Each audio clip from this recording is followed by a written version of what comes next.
Hello everybody and welcome back to the channel. So in today's video, I do want to speak on the match between Bayern Munich and FC Barcelona. And in this game, Barcelona has lost against Bayern Munich 3-0 and Barcelona is going to be going to the Europa League. So this is going to be the first time for Barcelona to enter the Europa League in 17 years. So it is something that will be very new to this club. And I know, right? I know that it does seem very frustrating to see Barcelona going on to play in the Europa League. We might as well not even go into that competition, but that is basically the level that we are in. And to be very honest, after this loss that we have seen against Bayern Munich, I'm not too frustrated. I'm not too mad. And I understand, right? I know that there is going to be so many people in the comment section speaking about how Barcelona is a finished club, that Barcelona is no more, that Xavi needs to be out, which I get, right? We are in the heat of the moment. But honestly, the way that Barcelona has performed against Bayern, it was a very well done job coming from Xavi's Barcelona. And I know, right? I know many people are also going to be saying, but Kevin, Barcelona still lost 3-0 at Bayern.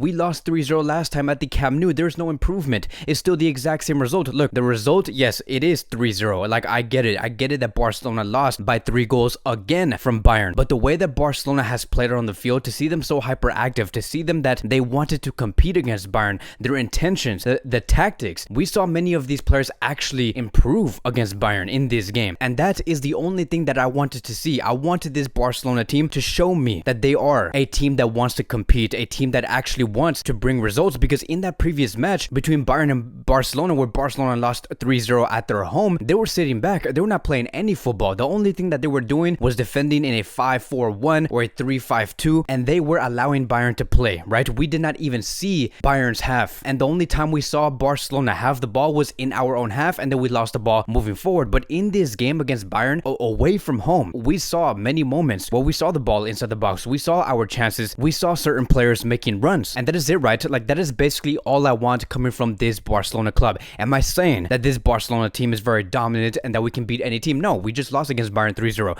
Bayern is a plane. We're just on the ground. We are nowhere near Bayern's level. Bayern is a team that knows exactly how to build a sporting project. They have been building this sporting project for the past 4 to 5 years. Barcelona is in the very beginning of building their sporting project that started 2 months ago. And I think that that is something that many of us do have to understand. Yes, do I believe that there are certain players within this squad that are not meant to be within Xavi's Barcelona? Yes, there are some players. Like, for example, Mingueza has shown to be a player that just cannot be within Xavi's Barca because he is tactically and mentally just not there. When it comes to a player like Memphis Depay has shown so many times that he does have a lot of trouble understanding how to play as a number 9 for Barcelona. Does that mean that he should be leaving this club in January? No, but I think that his main position should be on the left wing or on the right wing, because right now Memphis Depay just cannot be the number 9. Xavi has to look for a new number 9. That number 9 that's on Memphis, on his shirt, it has to be taken away because he is just not up for the challenge. And then moving on towards the bench does need to be greatly strengthened. We need more options. We need an option number 1, a 2, a 3. Bayern, on the other hand, they have so many options where their strongest starting 11 today was not even considered as their strongest starting 11. They put in some of their bench players in this game. And why is that the case? Why did Bayern still win? That is because they have a great sporting project. They know exactly how to improve the starting 11 and they know how to improve the bench players. Barcelona did not have that for the past 5 to 6 years, and now we're paying the price for that. And so look, in the first half, we saw Barcelona compete very well against Bayern, and it was a very even match. Barcelona were looking for slots to pass in. We always saw Frankie open. We always saw Dembele timing those runs. We pressed Bayern very well. It was present. Like, we saw the intentions, and that is the only thing that does matter. And Barcelona showed that they wanted to score. And what really intrigued me the most about this whole thing is that, yes, we played in a 3-5-2. Araujo was playing as the right center back. Dest was on the right wing. And one of the main reasons on why they were positioned in that way and why we saw a formation like that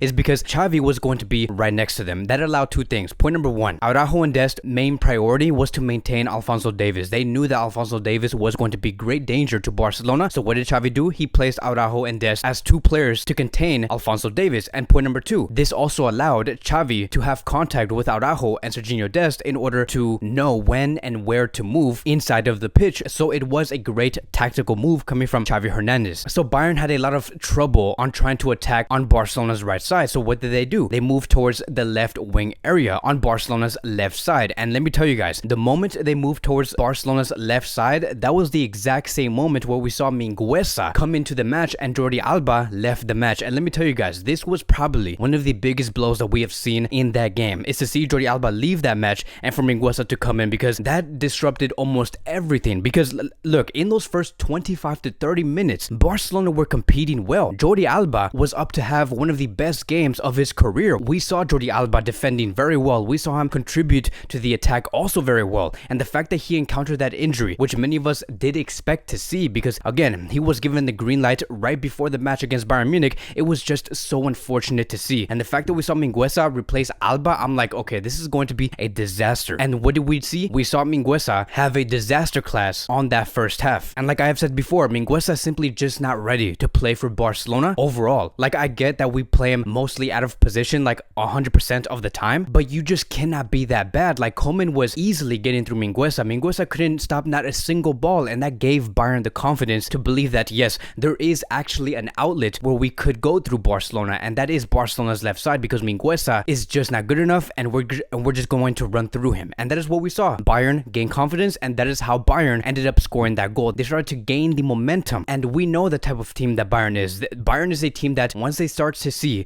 that this team, right, Barcelona or any opposition, start to leak mistakes, Bayern are going to become very confident, and they're going to read you well and score those goals. And that is also why we saw Koeman become much more alive in that first half. Just imagine this, right? You have a Titanic, right? You have the Titanic that's well built. It is made out of steel. It is well prepared to go into the sea. And then you have leaking holes at the bottom of that Titanic. Barcelona is that Titanic in the beginning of the game, and then Mingueza was that leaking hole, and that disrupted everything. It allowed that Titanic to flood into the water. And then going on towards the second goal, I'm just going to say this. Ter Stegen, right? He did not have the greatest game. I just cannot believe that Ter Stegen is in this form. It is unexcusable, because the fact that you were not able to at least touch that ball that Sané shot into the net, it was again unexcusable, because you have to do better than that. Like, you are considered to be a world-class goalkeeper. World-class goalkeepers do not do that. Like, you have to stop something. And let me tell you, I saw this type of nervousness and this type of performance coming in for Ter Stegen as soon as he made that mistake on the second minute and passed it straight to one of the players of Bayern Munich,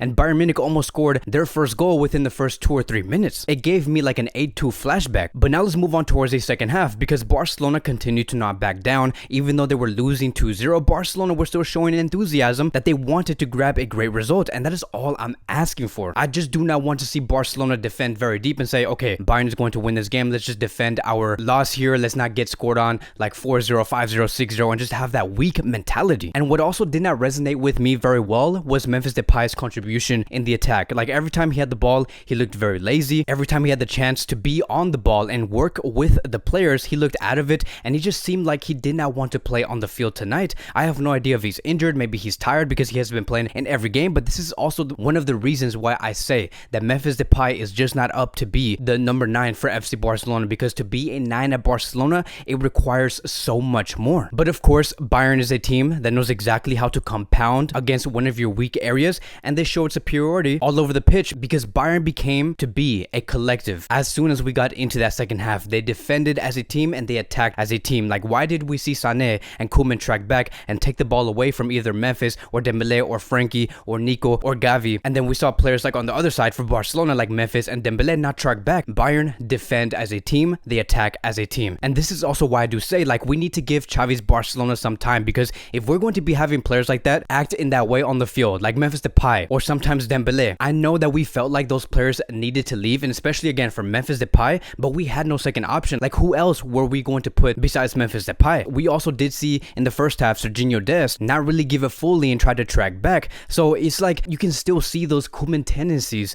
within these players. Like, it's still not fully rubbed off. And I know, right? I know that Xavi knew exactly that what he was getting himself into. He knows the level of these players. He knows that once he was going to go into this game against Bayern, that some of these players, they're going to have moments throughout the 90 minutes where they do not just they don't feel like playing. The only thing that Xavi could do in this game was to continue to work with these players until they finally click. That's the only thing that Xavi could do, especially in this season, is to continue to implement those ideas until we get to finally see what players are up for the challenge or not. And right now in this game against Bayern, we have seen some players that just do not seem like they're up for the challenge. But overall, when it comes to this Barcelona squad, like overall, right, the collective performance coming from Frenkie, Xavi, Nico, Dembélé, Jordi Alba, Araujo, all of these players, they have played so well and they have improved. And I get it that many of you guys are going to be saying that we still lost 3-0. But if we were to compare this Barcelona squad to Koeman's Barcelona that faced against Bayern at the Camp new, then yes, this Barcelona squad has improved, and that is the only thing that we must continue to see. Barcelona still has a league to fight for.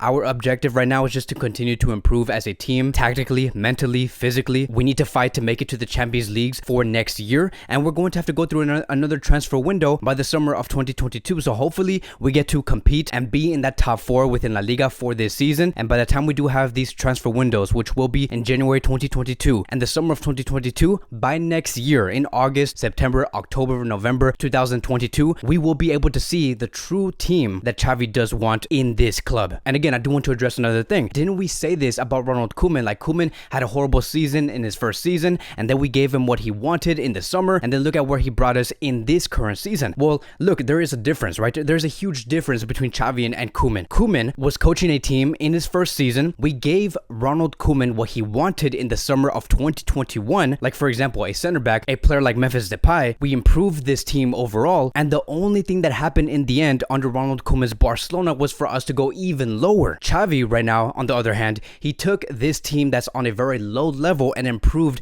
this team tactically, mentally, and physically. Again, are we up in that phase where we can't compete against City or Bayern or Chelsea? No, we're not. But we're showing the intentions that we want to do well. But that is basically all I do have. I'm happy for my team. I'm happy for Barcelona. Barcelona still has so much more to fight for. It's not just the Champions League. Yes, we are out of the Champions League, but we can still go for the Europa League, which I think will do very well for some of these players. We still have to fight for La Liga, maybe potentially go into first place. We can still fight for the Copa del Rey and the Super Cup, which is a total of 4 cups that we're still able to compete for and win in this season. But that is going to be wrapping up today's Barcelona post-match review. Thank you guys so much for watching. If you guys are new here, welcome to the channel. Please like, subscribe, comment, and I will see you guys in the next video.